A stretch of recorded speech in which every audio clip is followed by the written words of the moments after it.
we heard you. Following the conclusion of the 2023 polls, political parties in the country are now battling with post-election crisis as political stakeholders strive to take control of the soul of the parties.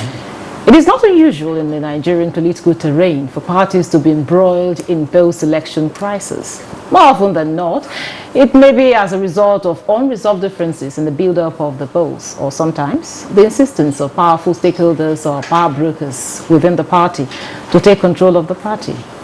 Already, the post-election crisis that is ravaging almost all the major political parties have led to the suspension of some leaders within these parties. What are the factors responsible for the post-election crisis? How do these factors affect Nigeria as it moves towards democratic consolidation and sustainable development? And what is the way forward? This is the focus of the program. I am Ikaria Clinton. Welcome to Nigeria Today.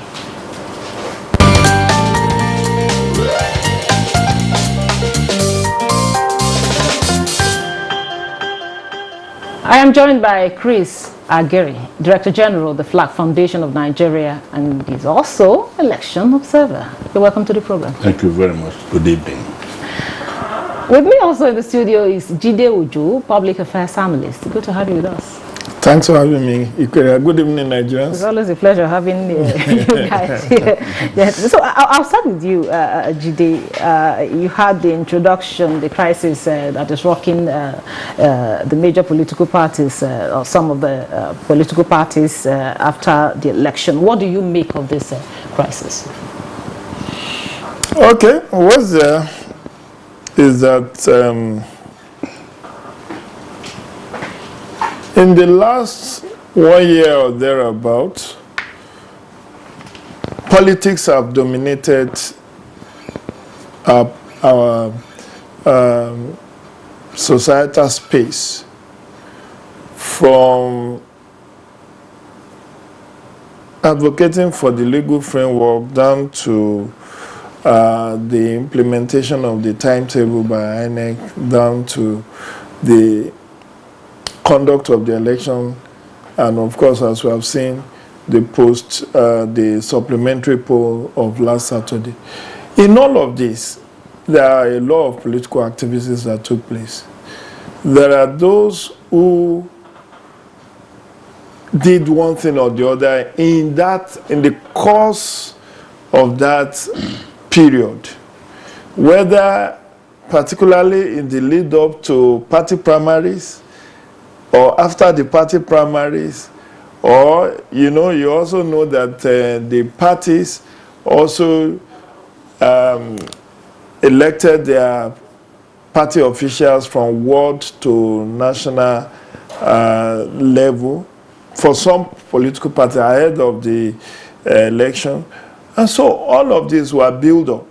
And in the course of that period, a lot of activities, political activities that took place, some played certain noble and ignoble role.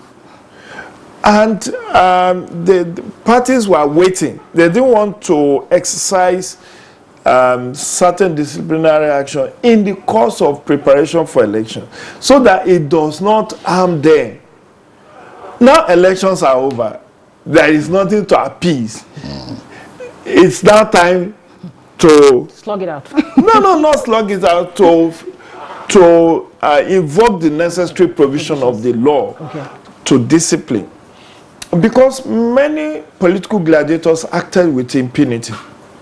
Many of them were patently engaging in anti-party activity. Sure. And you will expect that in the course of that period they will be called to order, but there are those who even dared the leadership of their party to sanction them and see what will happen.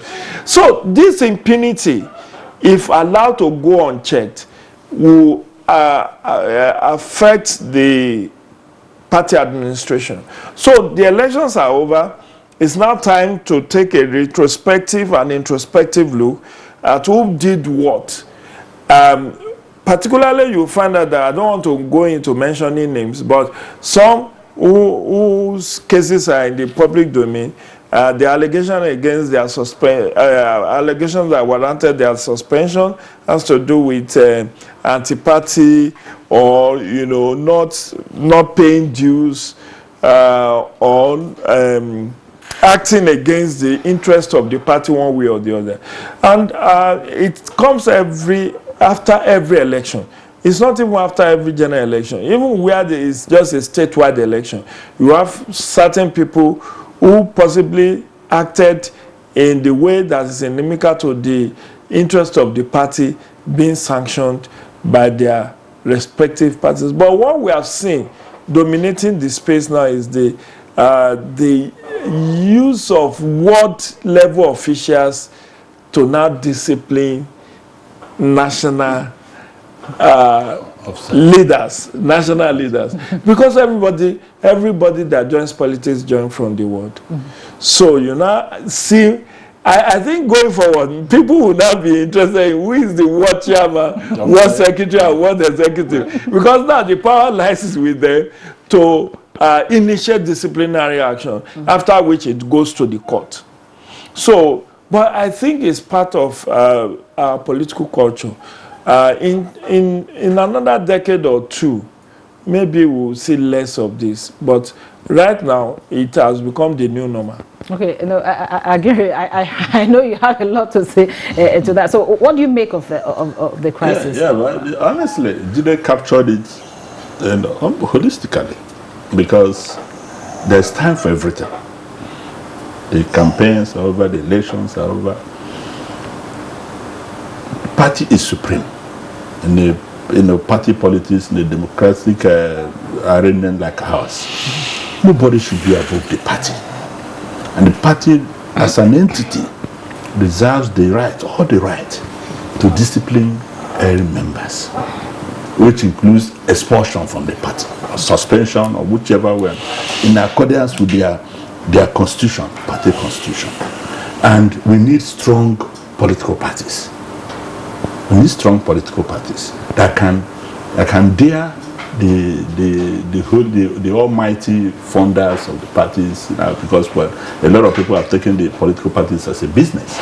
They know they're not going to get anything during the election, just to use it as a platform to negotiate.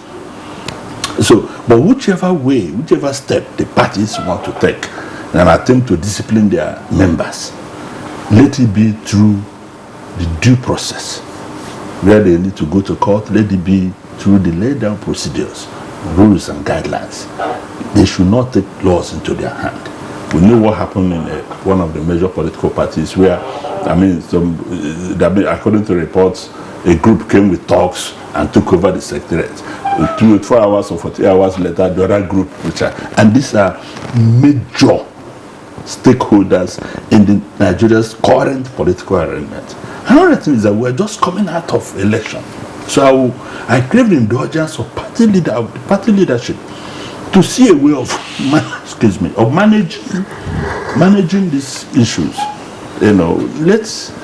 So that we don't also begin to overheat the polity again, so that the judiciary process of the elections will be completed.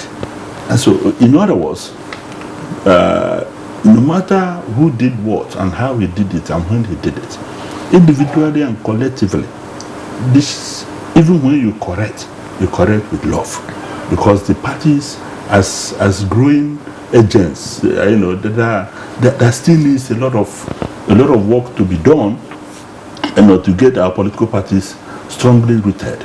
Another aspect is that these parties are not with ideologies. Some do certain things.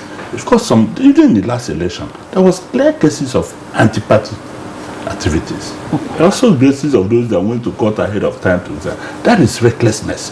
It should not be. The political parties, we should nurse them and get them strong, and then get people of honor and integrity who understands, party administration to run the parties. And then the party leaders, including the chairman, should no longer be seeing themselves as emperors presiding over their empires. None is higher than the other. in the party arrangement. It's the same dues you paid. You may have more to contribute, to keep the party running. In other words, discipline of the entire party system itself, ways and means through which the parties use to sanction their members to avoid this kind of things that we're seeing now, it does not augur well. A party that is weak like that cannot play a major role in opposition, whereas we need strong opposition for even the leadership to perform. Okay, you mentioned anti-party activities. He also mentioned anti-party activities. Now, we've seen situations where, and we've heard and seen where, members before, during, and even after the election still involved in anti-party activities. Now, is it that these anti-party activities were not clearly defined in their constitutions, or there's what exactly is it that they don't get right, or they are not really being sanctioned? Well, the issue of I moderated a political party session yesterday, and one of the questions I asked the party members that were at that event yesterday was, did party members have a copy of their constitution and their manifesto? Some said, it's online. I said, no, it's not about being online or offline. Do you have a personal copy? Something that is online, will it read and digest itself? The point is, many people play politics of convenience, politics of food is ready. And you cannot deepen democracy by that kind of action. I wrote in my column 2 weeks ago about the abuse of waivers. A party has in its constitution, you cannot contest any political office in this party unless you have been a member of the party for 1 year or for 6 months. And then somebody comes after losing primary in another party. Comes here now. And then you are saying you have granted him waiver. It makes a mockery of it. Makes a mockery of the whole process. Because some people were nurturing that party. If they were not nurturing it, it will not exist for you to come and... Sure. A scenario happened in Osun some years ago. The secretary to the state government, was it either the SSG or the chief of staff of the party, of the then governing party, resigned around 12 noon and became the candidate of another political party by 1 p.m. They just announced resignation. Yeah. That, okay, so person, I don't want to mention it, has now resigned his secretary to the state government position, and the governor have accepted the wishing well. Then by 2 p.m., you are hearing on the radio, this man is now the candidate of another party. Yeah. When did they join? Hours. Within 1 hour. So they have made a mockery of what political party stands for.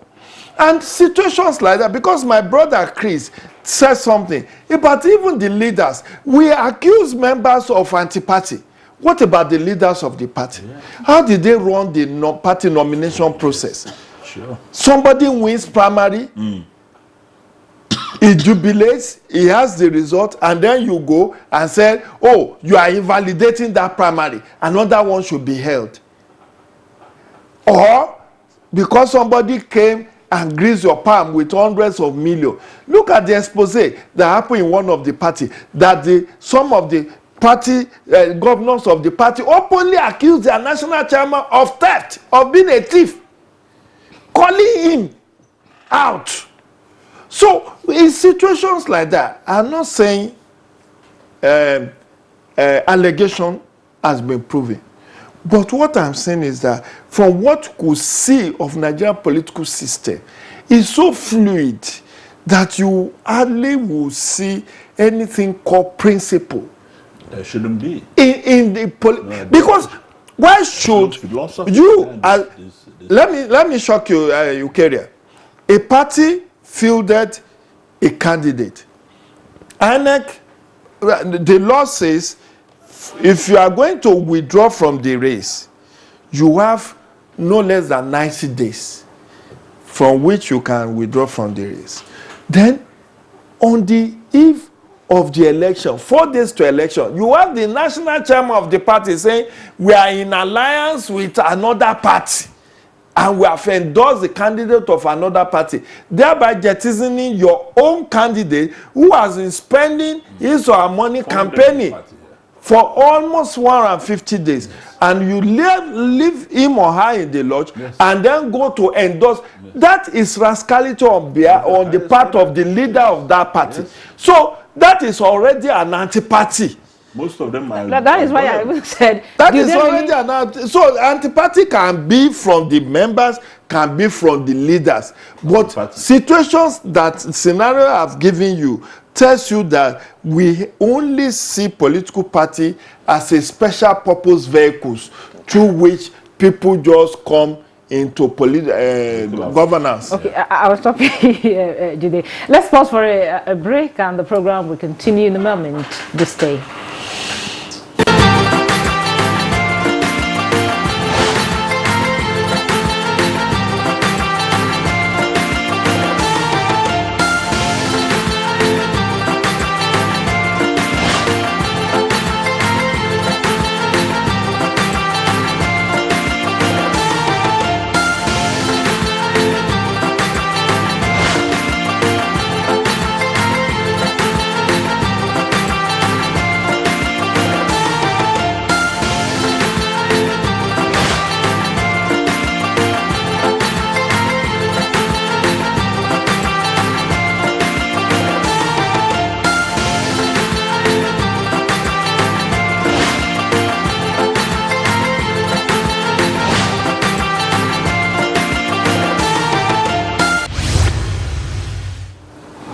Welcome back. The program is still Nigeria Today, and I'm still with my guest, Chris Agiri, Director General, the Flag Foundation of Nigeria, an election observer, and also Jide Ojo, Public Affairs Analyst.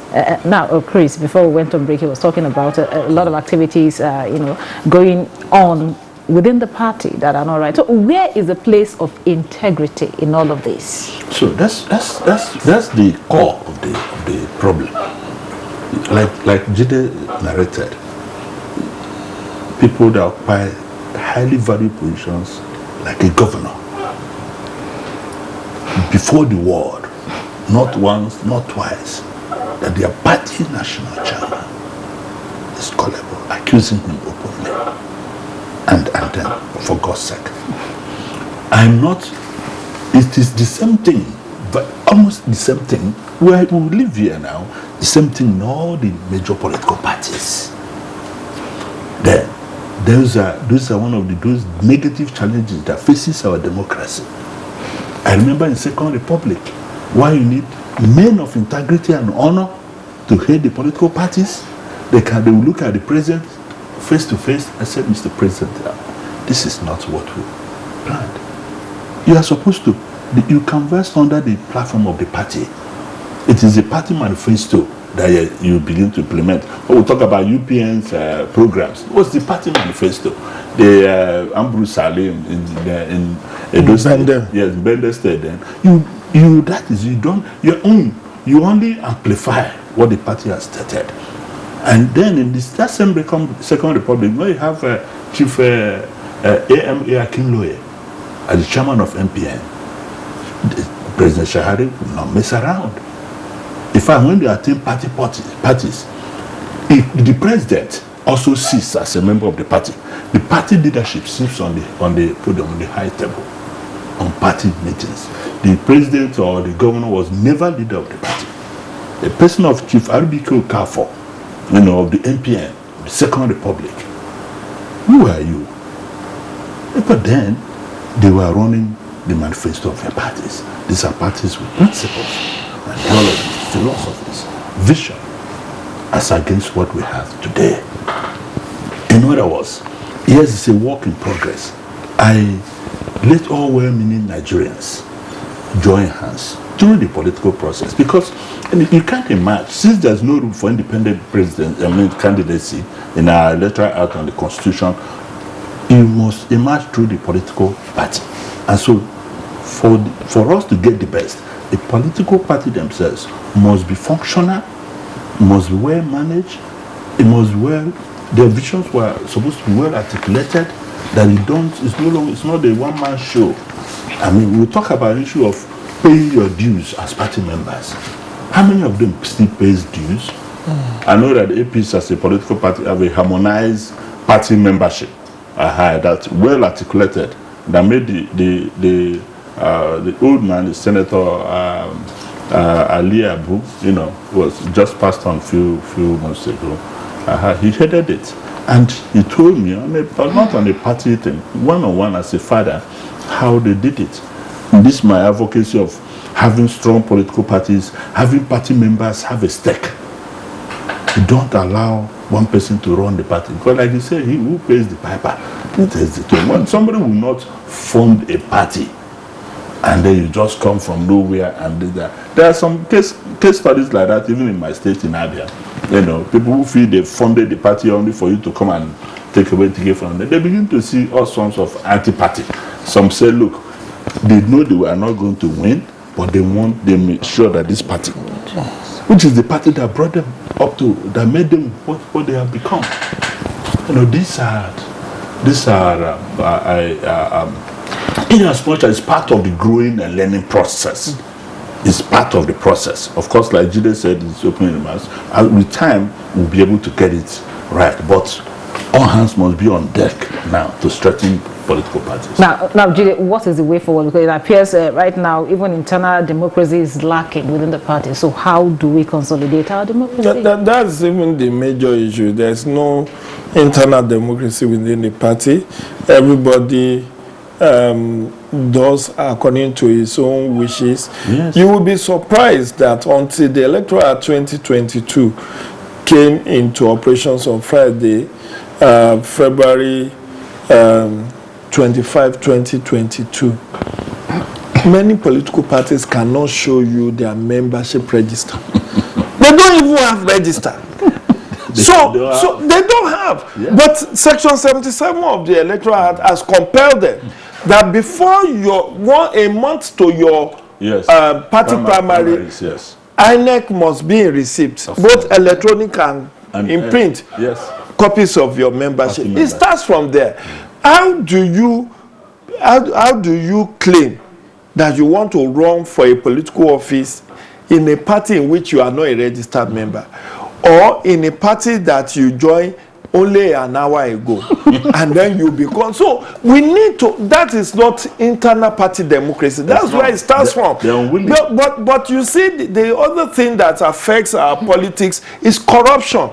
Let's face it, all this impunity and anti-party is based on it's based on money. Yes. Because a person, a national chairman of a party that decides to go and endorse a candidate of another party is not doing it out of altruistic interest. He's doing it because something has water has passed under the bridge, or that there is a negotiation that if I win, you become XYZ, I will give you appointment.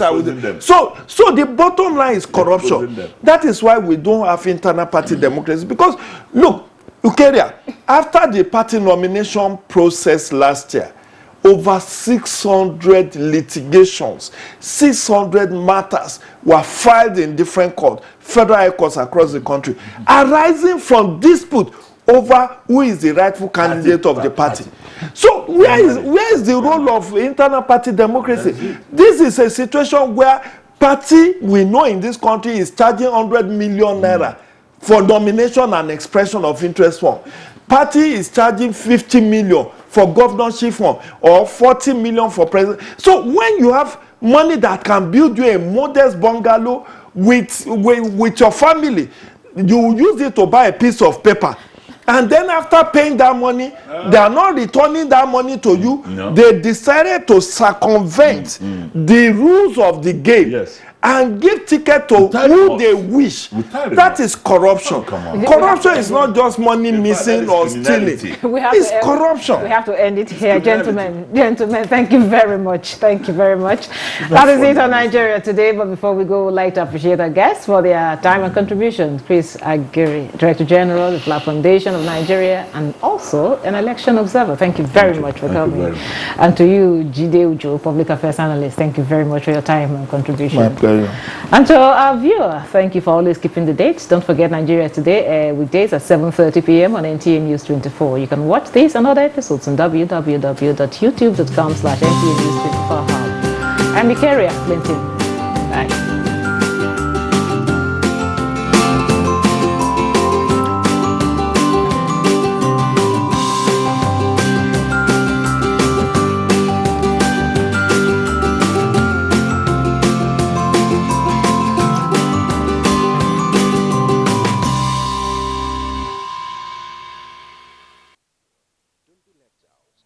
Join us by tuning in to NTA News 24 on